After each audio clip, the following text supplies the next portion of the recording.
মাঝে এসে দাঁড়ালে শিবা সম্মানের মাঝে দাঁড়িয়ে গগনে পানি লক্ষ্য করে দেখছেন বেলি মধ্যাহ্ন কাল বেলি মধ্যাহ্ন এই বেলি মধ্যাহ্ন কালে প্রতিটি ভক্তের বদনে দর্শনে করে গৌরামা ব্রজভাবে বিভোর হলেন।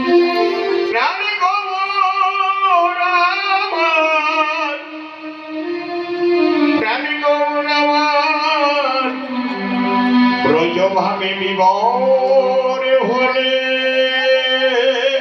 ব্রজভাবে বিভোর হয়ে স্বরূপের কণ্ঠ জড়ায় ধরে প্রভু আমার দুটি নয়নে জলে বুক ভাসিয়ে কৃষ্ণ কৃষ্ণ কৃষ্ণ বলে কৃষ্ণ কৃষ্ণ বলে কাঁদিছে। আমার গৌরহরি ভক্ত স্বরূপের বদনে যেমনি নয়ন দিয়েছেন, স্বরূপের বদন দর্শন করে তিনি ব্রজভাবে বিভোর হয়েছেন। ব্রজভাবে বিভোর হয়ে স্বরূপের কণ্ঠ জড়িয়ে ধরে আকুল হয়ে কাঁদছে।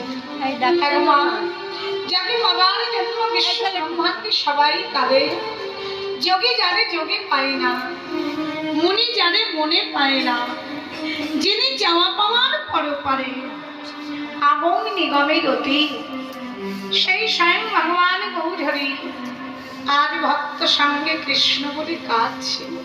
কেন গো, কে? ইনি তো স্বয়ং ভগবান। শাস্ত্র প্রমাণ করলে রাধা কৃষ্ণ প্রণয় বিকৃতি লাদিন শক্তি রশ্মা দেখাতে মাননে বপি ভবি পুরা দেহ বেদন গত তো চৈতন্যা প্রকট মধনা বাক্যয়ামে চৈত্যমাত্ম রাধা ভাগবতী সুবলিত নবী কৃষ্ণ স্বরূপ নবী কৃষ্ণ স্বরূপ।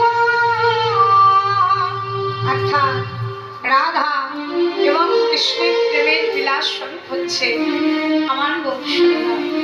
কবিরাজ গোস্বামী বললেন, রাধা কৃষ্ণ এক আত্মা দুই দেহ ধরে অনন্য বিলাস রস আস্বাদ, সেই দুই একই চৈতন্য গোসাই লীলা রস আস্বাদিতে এবার দোহে হইলেন এবারে দোহে হইল একঠাই।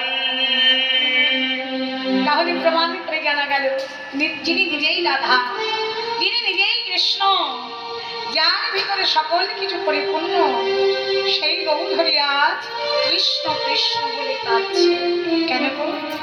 কেননা ভগবান জানেন আমি যদি কৃষ্ণ নামে বদনে না বলি, কৃষ্ণ নামে বদনে না বলি, তবে তো জগৎবাসী কেউ কৃষ্ণ নাম বদনে বলিবে না, কেউ কৃষ্ণ নামে বদনে বলিবে না।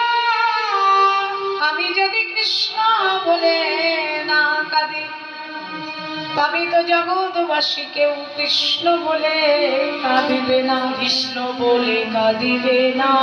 এই জগৎবাসী যদি কৃষ্ণ নামে বদনে না বলে, কৃষ্ণ নামে বদনে না বলে, কৃষ্ণ বলে যদি না কাঁদে, তবে তো আমি করি হতজীবীকে উদ্ধার করতে পারব না।